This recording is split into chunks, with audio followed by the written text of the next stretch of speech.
कीन कवन पन कहु कृपाला, सत्य धाम प्रभु दीन दयाला।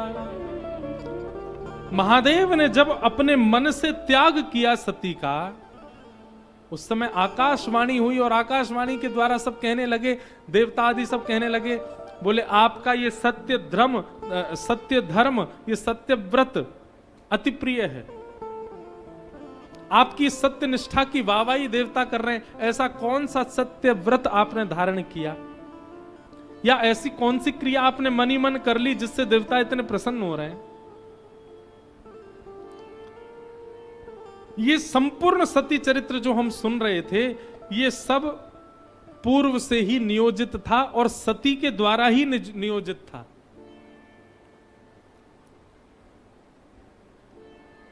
एक कथा बड़ी प्रसिद्ध आती है कि भगवान श्रीमन नारायण सहस्त्र कमल अर्चन कर रहे थे महादेव को, 1000 कमल चढ़ा रहे थे।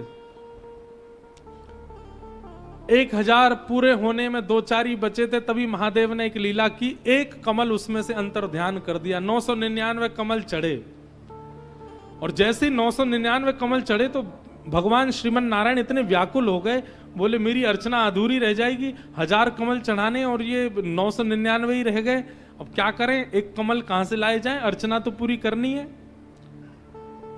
तभी ठाकुर जी क्या करने लगे, भगवान ने मन में विचार किया कि मेरे पूरे अंग को कमल कहा जाता है, मेरे नेत्र कमल हैं, हस्त कमल हैं, चरण कमल हैं, मेरा पूरा वपुः कमल है। तुरंत ठाकुर जी अपना नेत्र चढ़ाने लगे, महादेव प्रकट हो गए, बोले भगवान ये क्या कर रहे हैं। बोले मेरी कमलार्चन में एक कमल कम पड़ रहा है, अब भक्त जन वेद जन सब मेरे पूरे सर्वांगीण अंग को कमल बताते हैं, तो मैंने विचार किया कि हाथ चढ़ा दूंगा, हाथ भी कमल हैं, तो फिर अर्चना कैसे करूंगा, चरण चढ़ा दूंगा तो प्रदक्षिणा कैसे करूंगा, किसी अन्य भाव को चढ़ा दूंगा तो फिर सेवा में कोई ना कोई त्रुटि हो जाएगी। लेकिन नेत्र 2 हैं, इन 2 में से एक नेत्र यदि आपके चरणों में अर्पित कर दिया जाए तो नेत्र कमल के रूप हैं वेदों की माने तो एक कमल पूर्ण हो जाएगा और मेरी जो अर्चना है वो पूर्ण हो जाएगी। जैसे ही ये बात भगवान ने कही, देवता वहीं प्रकट हो गए, गंधर्व डुमडुमियां बजाने लगे, आकाश मार्ग में सब देवता जय जयकार करने लगे और सब कहने लगे महादेव के प्रति नारायण की जैसी भक्ति है, ऐसी भक्ति किसी की नहीं हो सकती। भगवान की भक्ति का सब लोग प्रशंसा करने लगे, भगवान की भक्ति की जय जयकार करने लगे। क्यों? क्योंकि भगवान महादेव की भक्ति में अपने अंग को चढ़ाने के लिए तैयार हो गए। महादेव उस दिन प्रसन्न नहीं थे, सब प्रसन्न हैं पर महादेव प्रसन्न नहीं है। क्यों? उनके मन में एक प्रतिस्पर्धा का भाव आ गया, बोले ठाकुर जी मुझसे आगे निकल गए भक्ति में, ये मेरे इतने बड़े भक्त हो गए और मैं पीछे रह गया। बात तो तब बनती जब देवता इस बात पर भी प्रसन्नता जाहिर करते कि मैं भी इनका बहुत बड़ा भक्त हूं, मुझसे बड़ा भक्त कोई नहीं है। ये बात यदि कहते तो मेरे मन को शांति मिलती, परंतु ठाकुर जी मुझसे आगे निकल गए, मैं पीछे रह गया भक्ति में। ये एक प्रेम भरी प्रतिस्पर्धा आ गई महादेव के मन में। अब महादेव शांति रहते हैं, वैसे भी शांत रहते हैं, पर बहुत ही शांत हो गए, प्रशांत हो गए, कुछ बोलते नहीं, कुछ कहते नहीं, कभी हंसते नहीं, कभी कुछ करते नहीं, बस नेत्रों से अविरल अश्रुधार गिरती रहती है, भाव निमग्न सती इस रूप को देखती थी। सती ने कई बार प्रयास किया महादेव से पूछने का, पर महादेव अपना क्षोभ कैसे बताएं सती को। तब एक दिन सती को यह देखा नहीं गया कि महादेव इतने विरह में रहते हैं, तुरंत नारायण के पास गई, बोले देखिए ये तो विश्व व्यापक बात है कि महादेव के सबसे बड़े उपासक आप हैं, देवताओं ने भी आपकी इस बात पर मोहर की। मैं आपसे पूछना चाहती हूं, मेरे प्राणनाथ आजकल बहुत उदास रहते हैं, बहुत विरह में रहते हैं, बहुत शांत रहते हैं, प्रशांत रहते हैं, इसके पीछे कारण क्या है?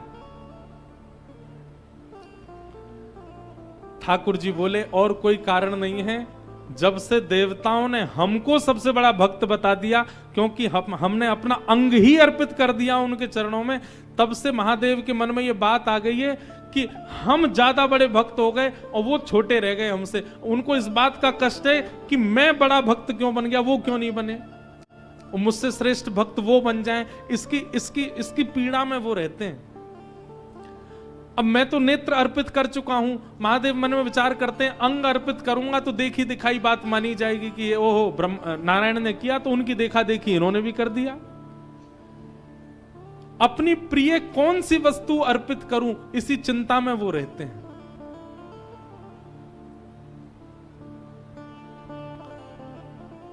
सती ने मन में विचार किया, महादेव की सबसे प्रिय मैं हूं,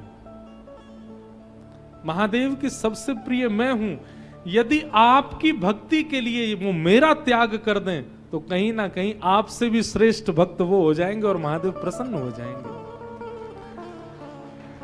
और यदि इस योजना को हम सफल करा दें तो मेरे प्राणनाथ सदा के लिए प्रसन्न रहेंगे। महादेव की प्राण प्रिया, महादेव की सदा हृदय में निवास करने वाली सती ने जानबूझ करके ये लीला की ताकि महादेव उनका त्याग करें और उनके त्याग से स्वयं भगवान प्रकट होकर के इस बात पर मोहर लगा दें कि हे महादेव, आपसे बड़ी भक्ति किसी की नहीं। चलत गगन भय गिरा सुहाई, जय महेश भली भगति दृढ़ाई। जिस समय सती ने ये सारी लीला की और इस सारी लीलाओं को देख करके राम जी की परीक्षा लेने के बाद जब लौट करके आई, महादेव ने जैसे ही हृदय से त्याग किया सती का, तुरंत आकाशवाणी हो गई, जय हो महादेव, आपकी भक्ति की जय हो, आप जैसी भक्ति किसी की नहीं है। क्यों? क्योंकि आपने अत्यंत, बोले आपसे पहले टॉप 1 लेवल पर साक्षात नारायण चल रहे थे, क्योंकि उन्होंने अपने अंग का त्याग किया अपने इष्ट के लिए। परंतु आज ठाकुर जी को भी एक कदम नीचे छोड़ करके आप उनसे भी ऊपर निकल गए। क्यों? आपने तो अपनी प्राण प्यारी सती का त्याग कर दिया ठाकुर जी की भक्ति के लिए। और ये महादेव ने किया नहीं है, सती ने करवाया है ताकि महादेव प्रसन्न हो जाए। तो संपूर्ण सती जो यहां पर लीला हुई है, ये केवल महादेव की प्रसन्नता के लिए सती ने किया। बोलो नमः पार्वती पतये हर हर महादेव। ऐसे महादेव को हम बारंबार प्रणाम करते हैं, वंदन करते हैं, सती मैया को प्रणाम करते हैं।